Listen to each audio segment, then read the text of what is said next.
Is a comedian who made a joke in poor taste. Obviously, that joke does not reflect the views of President Trump or our campaign. Donald Trump is a racist. Let's dispense with this idea of it's just a joke. Did they go over his material? No. Oh, my. This is what I've read on the internet, so it must be true. Today, former President Trump is at Mar-a-Lago ahead of a rally tonight in Pennsylvania, trying to do damage control after the fallout from his rally in Madison Square Garden over the weekend. Ladies and gentlemen, please welcome to the stage comedian, roaster, and host of the Kill Tony podcast, Tony Hinchcliffe. Comments that could backfire in a key battleground state. Basically, he said goodbye to PA, to Pennsylvania. In Pennsylvania, we have 450,000 Puerto Ricans. This is about human rights, civil rights, and this is about my people. This is about our people who have suffered for way too long. It was comedian Tony Hinchcliffe who took the stage, hoping to electrify a packed Madison Square Garden crowd filled with Trump supporters. But instead of igniting applause, his joke backfired, leaving a wave of tension and frustration in its wake. News of the botched attempt spread rapidly, making waves among the over 5 million Puerto Ricans in the U.S., many of whom are registered voters. There's literally a floating island of garbage in the middle of the ocean right now. Yeah, I think it's called Puerto Rico. Madison Square Garden went on for hours. I don't even know if you were there for the whole thing. I don't know what time you got there. I was told and made aware that you had no idea about this comedian who made comments. I have no idea who he is. Somebody said there was a comedian that joked about Puerto Rico or something, and I have no idea who he was. Never saw him, never heard of him. Shortly after Hinchcliffe's speech, Trump campaign senior advisor Danielle Alvarez issued a statement saying, "This joke does not reflect the views of President Trump or the campaign." Don't do it. Don't ever do comedy at a place that's doing also. Yeah. Is it gonna have a bunch of speakers and you're gonna go up and do 10 minutes? Don't ever do that. It's a terrible setup. Several speakers on stage made racist, misogynistic, and crude comments, including one from a comedian who equated Puerto Rico to an island of garbage. I don't think anybody has ever seen anything like what happened the other night. Puerto Ricans, Latinos angry over racist comments at Trump's New York rally. It was not the place or time for jokes like that. This wasn't a comedy club. They did us a favor. They woke up. They woke up. They woke us up. I hope that people are as angry and they turn that anger into vote.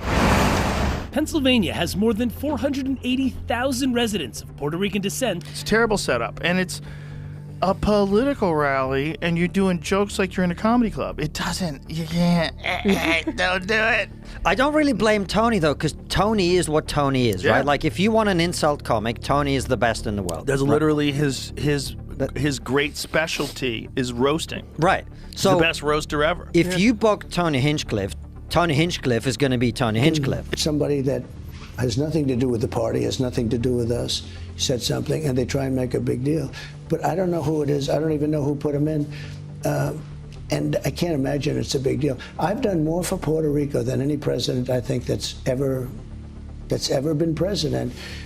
When the hurricanes came, I rebuilt. I helped them rebuild their electrical system. I helped them rebuild dams and everything else. That place was hit by so many hurricanes. It's almost like Hurricane Alley. I've never seen anything like it. Fernando Santiago already cast his vote for former President Donald Trump, but now he and his whole family are mad about last night's remarks. What did you think about him calling Puerto Rico a floating island of trash? That's messed up because that's my island, you know. I don't want people talking like that, you know. This is not right. Does this change the game? That joke about the floating pile of garbage made by that comedian last night, does that change the game at this late hour? It's telling that Kamala Harris's closing message is essentially that all of Donald Trump's voters are Nazis and you should get really pissed off about a comedian telling a joke. Maybe it's a stupid racist joke, as you said. Maybe it's not. I haven't seen it. I'm not going to comment on the specifics of the joke. But I think that we have to stop getting so offended at every little thing in the United States of America. I'm so over it. I don't think that there's anything that they can say at this point, but I would, if indeed former President Trump wants to make amends to the Puerto Rican community, perhaps he might say perdón, I'm sorry. And tonight, members of the Chicago Puerto Rican community are demanding an apology from the Trump campaign. In the heart of Humboldt Park, anger, outrage, and a show of Puerto Rican pride.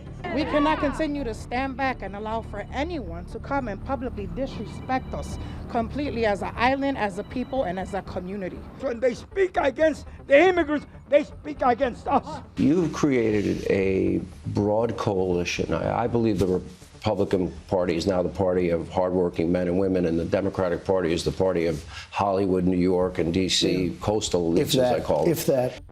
He claims that he loves Puerto Rico. I say,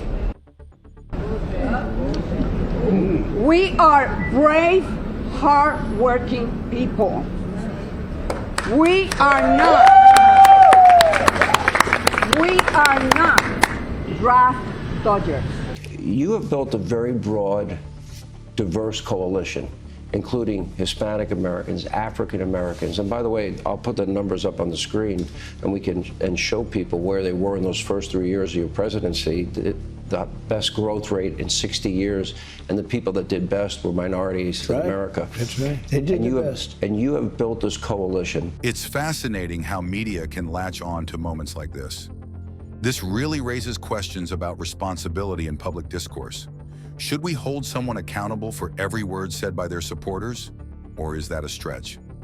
On one hand, it's important to address harmful narratives, but on the other, this is a candidate who constantly faces scrutiny for what others say in his orbit. So, should Trump be blamed, or is the media just fueling the fire, keeping the focus on controversy rather than policy? Let me know your take.